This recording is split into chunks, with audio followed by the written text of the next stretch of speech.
Sir తెలంగాణలో cinema industry ఉండాలి. తెలంగాణ కవులకి, కళాకారులకి అవకాశాలు దొరకాలి. తెలంగాణ సంస్కృతి, సాంప్రదాయాలు తెర మీద కనిపించాలి. టోటల్‌గా తెలంగాణకు సంబంధించి సినిమా ఇండస్ట్రీ ఉండాలని అంటే ఉద్యమ టైంలోనే అదొక క్రైటీరియాలో భాగం అని చెప్పేసి అన్నారు. ఈవెన్ కేసీఆర్ గారు కూడా ఒక సందర్భంలో రామోజీ ఫిల్మ్ సిటీని 1000 నాగలతో దున్నేపిస్తాను. కొత్తగా ఒక స్టూడియో కడతానని చెప్పేసి చెప్పడం జరిగింది. అయినా 12 సంవత్సరాలు అయినప్పటికి కూడా తెలంగాణలో సినిమా ఇండస్ట్రీ ఏర్పడలేదు. పెద్దగా కళాకారులకు ఎవరికి కూడా అవకాశాలు అంతగా అయితే దొరకలేదు. ఈవెన్ శంకర్ గారు మన తెలంగాణ డైరెక్టర్. ఆయన తెలంగాణ వచ్చినప్పటి నుంచి ఒక్క సినిమా కూడా తీయలేదు. అంటే ఏం జరిగింది 12 ఏళ్లలో మరెందుకు ఇండస్ట్రీ పరంగా వెనుకబడే ఉంది ఇప్పటికి కూడా? అంటే ఇది సినిమా రంగాన్ని మీరు ఓవర్ నైట్ బిల్డ్ చేయలేరు. ఓకే. దానికి ఒక సమయం పడుతుంది. రెండవది ఏంటంటే తెలంగాణ పెట్టుబడి సినిమాలకు పోలేదు. ఆంధ్ర పెట్టుబడి కూడా సినిమా రంగానికి పోవడానికి ఒక చరిత్ర ఉంది. హరిత విప్లవం తర్వాత ఏ లాభాలు అయితే వచ్చాయో ఆ లాభాలని వాళ్ళు అప్పటికి వాళ్ళకి మెడ్రాసు వాళ్ళ స్టేట్ హెడ్ క్వార్టర్స్ క్యాపిటల్ కనుక వాళ్ళు ఏం చేస్తారంటే ఆ డబ్బును తీసుకెళ్ళి అక్కడ పరిశ్రమలు పెడతామంటే ఆ పరిశ్రమలు పెట్టే వాతావరణం మీకు తమిళనాడు మెడ్రాస్లో కనిపించలేదు. చాలా సులభమైనటువంటి వ్యాపారం సినిమా. తమిళనాడు అంత క్యాపిటల్ లేదు కానీ ఈ క్యాపిటల్ వెళ్ళి ఇది డైరెక్ట్గా సినిమా రంగానికి పోయింది. అందుకని తెలుగు సినిమాలు హిందీ సినిమాల కంటే ఎక్కువ ఉత్పత్తి చేస్తాం. మనం 180 సినిమాల దాకా ఉత్పత్తి చేస్తాం. ఈ పెట్టుబడి ఎక్కడి నుంచి వచ్చిందంటే వ్యవసాయం నుంచి వచ్చిన లాభాల నుంచి ఆ పెట్టుబడి మెడ్రాస్ వెళ్ళి సినిమా రంగం అభివృద్ధి అయింది. తెలంగాణకు అసలు కల్చరే లేదు. తెలంగాణకు ఆ సినిమా కల్చర్ లేదు. ఇప్పుడు కొంత పారిశ్రామిక పెట్టుబడి కూడా అంత లేదు ఇక్కడ. అప్పుడు వాళ్ళ దగ్గర అంత పెట్టుబడి ఇక్కడ లేదు. రెండు రాష్ట్రాలు కలిసిన తర్వాత పెట్టుబడి ఇక్కడికి రావడము, ఇక్కడ భూముల మీద ఈ బంగ్లాలు కట్టడము, రియల్ ఎస్టేట్ వ్యాపారం ఇదంతా కూడా ఆ ప్రాంతం నుంచి వచ్చింది. సినిమా రంగంతో పాటు మిగతా రంగాల్లో కూడా క్యాపిటల్ రావడం వలన అప్పుడు ఈ మార్పు వచ్చింది. తెలంగాణలో సినిమా కల్చరు, సినిమా చూస్తారు కానీ సినిమా యాక్టర్గా కావాలి అని అంబిషన్ వీళ్ళకి ఎప్పుడు మేము హీరో కావాలి అని పిల్లలకు యూత్గా అంబిషన్ ఉండాలి కదా, ఆ అంబిషన్ వీళ్ళకి ఎప్పుడు లేదు. కేసీఆర్ ఏం చేశాడంటే అతను కూడా సినిమాలు బాగా చూసే వ్యవహారమే ఆయన. కనుక ఆయన తెలంగాణ వాళ్ళని ప్రత్యేకంగా ఈ రంగాలు ఏ రంగంలో కూడా ఆయన మొత్తంగా తెలంగాణ వచ్చిన తర్వాత నిజంగా ఆయనకు తెలంగాణ మీద కమిట్మెంట్ ఉండాలి లేదా అనేది అది ఒక ప్రశ్నార్థకమే. అన్ని రంగాల్ని ఆయన ఎంకరేజ్ చేయవలసి. మీరు చెప్పిన శంకర్ గారి ఏదైతుందో నాకు కూడా ఆయన విషయంలో బాధ వేస్తుంది. మంచి సినిమాలు తీశాడు. ఉద్యమం జరుగుతున్నప్పుడు మంచి సినిమా తీశాడు. రెండు ప్రాంతాల మధ్యన కొంత సఖ్యత కావాలని చేశాడు, సినిమా తీశాడు. ఆయనకు ఆంధ్ర ప్రాంతం అప్పుడు రెండు రాష్ట్రాలు కలిపినప్పుడే ఆయనకు స్టూడియో కట్టుకోమని కిరణ్ కుమార్ రెడ్డి ఆయనకు సజెస్ట్ చేశాడు. అంటే తెలంగాణ వాళ్ళకు స్టూడియోస్ లేవు, వాళ్ళు సినిమా రంగంలో లేరని ఈ విమర్శ ఏదైతుందో దాని కొరకనే కిరణ్ కుమార్ రెడ్డి ఇంకా వాళ్ళు అప్పటికి ఉమ్మడి రాష్ట్రం కొరకు ప్రయత్నం చేస్తున్నారు కాబట్టి తెలంగాణ ప్రొడ్యూసర్ కూడా ఎంకరేజ్ చేద్దామని ఆయన పిలిచి మీరు సినిమా ఒక స్టూడియో కట్టుకోండి అని.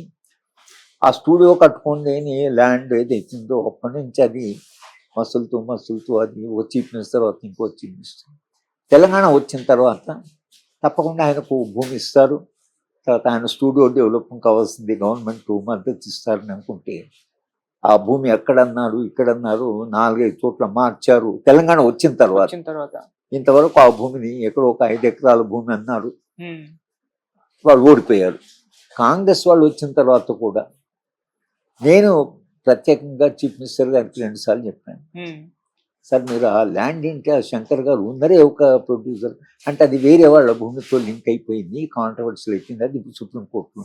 ఇంతవరకు శంకర్ గారికి కిరణ్ కుమార్ రెడ్డి దగ్గర నుంచి రేవంత్ రెడ్డి దాకా ఒకే ఒక ప్రొడ్యూసర్, మంచి ప్రొడ్యూసర్, అదే మంచి డైరెక్టర్.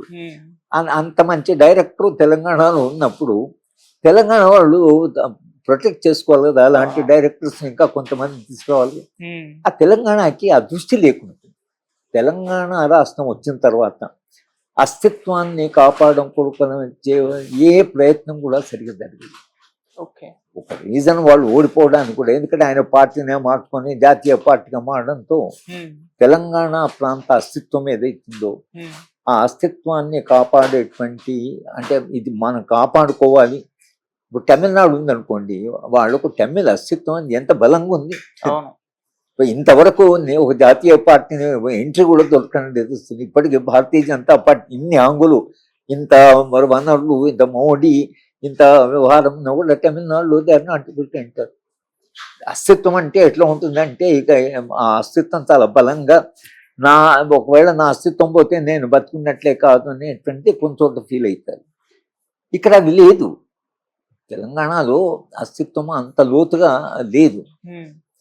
అస్తిత్వం తెలంగాణ ఉద్యమ కాలంలో అది బాగా చర్చకు వచ్చింది. మన అస్తిత్వం మనం కాపాడుకోవాలి, మనకు గొప్ప చరిత్ర ఉంది, పోరాట చరిత్ర ఉంది, సాహిత్య చరిత్ర ఉందని చాలా ప్రయత్నం జరిగింది, చాలా చర్చ కూడా జరిగింది. కానీ ఎందుకో టీఆర్ఎస్ పార్టీ వచ్చిన తర్వాత ఆ మొత్తం కల్చరల్ ట్రెడిషన్ అయితే ఉద్యమ కాలంలో డిబేట్ జరిగిందో దాన్ని కాపాడుకోవాలి, తెలంగాణను దేశ స్థాయిలో తమిళ్ ఎట్లయితే ప్రొజెక్ట్ అయిందో తెలుగు తెలంగాణ కూడా అట్లా ప్రొజెక్ట్ కావాలి అనేటువంటి ఆత్మగౌరవం కానీ అదే ఉందో, అది ఎందుకో ఏ స్థాయిలో ఉండాలో ఆ స్థాయిలో లేకపోయింది. దానివల్ల ఆ 10 ఏళ్ళు తెలంగాణ అస్తిత్వం కొంత బలహీనపడ్డట్లు. ఆయన తెలుగు తల్లిని మళ్ళీ తెలంగాణ తల్లి నుంచి తెలుగు తల్లిని తీసుకురావడము, అందశ్రీ రాసిన ఆ పాటను రాష్ట్రగీతంగా అంగీకరించకపోవడం, ఆయన పార్టీని ఆయన జాతీయ పార్టీగా చెప్పడం, ఇంకా తెలంగాణ అస్తిత్వం. ఇప్పుడు కాంగ్రెస్ పార్టీ వచ్చి ఈయన రేవంత్ రెడ్డి గారు కొంత గద్దను చేయడం, అందశ్రీ పాటను పోవడం, ఆయన కొన్ని ప్రయత్నాలు చేస్తున్నాడు. కానీ అది జాతీయ పార్టీ, అది ప్రాంతీయ పార్టీ కాదు, అది జాతీయ పార్టీ. చాలా రేపు ఆంధ్ర ప్రాంతంలో కూడా కాంగ్రెస్ పార్టీ ఉంటుంది. కాంగ్రెస్ పార్టీ రేపు గెలవాలన్నా కాంగ్రెస్ పార్టీ పూర్తిగా ఇటువంటి స్టాండ్ తీసుకొని కదా. అయినా రేవంత్ రెడ్డి కొంత ప్రయత్నం చేశాడు, ఆయన వదిలేసిన దగ్గర కొంత చేశాడు. కానీ మళ్ళీ ఇలాంటి సినిమాలు తీసి ఇటువంటి తీయడం వలన కొంత రప్చర్ అవుతుంది. కానీ తెలంగాణ ప్రజలకు తమ అస్తిత్వాన్ని గురించినటువంటి ఒక కాన్షియస్నెస్ ఏదైతుందో అది తెలంగాణ ఉద్యమ కాలంలో ఎంత పైకి వచ్చిందో అదే లెవెల్లో 10 ఏళ్లుగా దాన్ని కాపాడుంటే ఇవాళ తెలంగాణ, నా తెలంగాణ లేదా తెలంగాణ అంటే నేను గర్వపడడం అనేది జరిగేది. కానీ అది చేయకపోవడం వలన కొంత తెలంగాణ అస్తిత్వం అనేది, ఆ అస్తిత్వం ఇప్పుడు వాళ్ళు ఇడుపుల పాయలు అంటూ మళ్ళీ సడన్ గా అది బయటకు వచ్చి అరే మనం ఏమైపోయాము, మళ్ళీ సినిమాలు తీస్తున్నారు, మళ్ళీ మనం అంటున్నారు నీళ్లు మనకు రావాల్సిన దాని వల్ల. మళ్ళీ చంద్రబాబు నాయుడు వచ్చాడు, చంద్రబాబు 2 కళ్ళు అన్నాడు, 2 కళ్ళు, కానీ ఇప్పుడు ఆయనకు ఒకటే కన్ను. తెలంగాణ మీద చేయవలసిన అవసరం ఆయనకి ఏముంది అసలు చంద్రబాబు నాయుడు గారికి? ఆయన రాష్ట్రాన్ని కాపాడుకోవాలి, ఆయన రాష్ట్రాన్ని ప్రొటెక్ట్ చేయాలి. కనుక తప్పకుండా రాష్ట్రం కొరకు ఆయన చాలా ప్రయత్నం చేస్తున్నాడని ప్రొజెక్ట్ చేసుకోవాల్సి వస్తుంది. ఈ మధ్యన ఇక పవన్ కళ్యాణ్ అన్నాడు, ఆయనకు సగం అర్థమైంది, సగం అర్థం కాక. ఆయనతో సమస్య ఏంటంటే ఆయన రాజకీయ నాయకుడు కాదు, సినిమా రంగంలో కూడా చాలా ఎమోషనల్ యాక్టర్ ఆయన. ఆ ఎమోషనల్ యాక్టరు సినిమాలకు వచ్చినప్పుడు ఇది సినిమా కాదు, రాజకీయాలు అనేది సినిమా కాదు. ఆ సినిమా కానటువంటి రాజకీయాలు నుంచి మీరు వచ్చారు కనుక ఆ సినిమా రంగం నుంచి ఇప్పటికైనా నిలదొక్కొని స్టేబుల్గా ఉంటాడా, తర్వాత ఆయన స్టాండ్ ఏమిటి, ఆయన ఎక్కడ స్టార్ట్ అయ్యాడు, చేగువాలో దగ్గర స్టార్ట్ అయ్యాడు. మరి ఎప్పుడు వచ్చేంత ఒక మతాన్ని కొంచెం చేగువారు ప్రపంచం ఎక్కడో పుట్టి ఎక్కడెక్కడో పోయి రెవల్యూషన్ తీశాడు. ఎక్కడ చేగువారు ఇప్పుడు వాళ్ళు ఆయన చేగువారు స్పిరిట్ ఏమైంది అని మనం అడిగితే ఆయన ఎందుకు రాజకీయాల్లో ఇలా మారుతూ స్టెబిలిటీ లేకుండా అన్నప్పుడు సమస్య ఒకటి వస్తుంది. ఇవన్నీ కూడా మళ్ళీ ఇప్పుడు ఆయన పార్టీ ఇక్కడ పెట్టి కాంటెస్ట్ చేస్తా అంటుంది. ఇది దానివల్ల ఏమవుతుంది, సడన్ గా మళ్ళీ ఆయన ఇంటి రావడం, ఆయన ఇక్కడ పార్టీ పెట్టడం, మళ్ళీ ఇప్పుడు తెలంగాణలో చర్చ మొదలైంది. కనుక తెలంగాణ వాళ్ళు ఆంధ్ర ప్రాంతం జరిగితే తమ అస్తిత్వం, లేకపోతే ఆ అస్తిత్వం ఏదైతుందో మన తెలంగాణ మన అస్తిత్వం ద్వారా బిల్డ్ చేసుకోవాలి అనే చైతన్యం ఏదైతుందో రచయితల్లో, మేధావుల్లో, విద్యారంగంలో ఉండొచ్చు. కానీ సాధారణ ప్రజల దగ్గరికి దాన్ని తీసుకెళ్లడంలో ఇంకా అసలు పూర్తి ఆ ప్రాసెస్ పూర్తి కాలేదు. సాధారణమైన మనిషి గ్రామంలో తెలంగాణ ఇది నా అస్తిత్వము అని అన్నప్పుడు ఆ అస్తిత్వం చాలా బలపడుతుంది. రైట్ దానికి ఫౌండేషన్ అంత బలంగా ఉంది. Okay sir, thank you so much. Right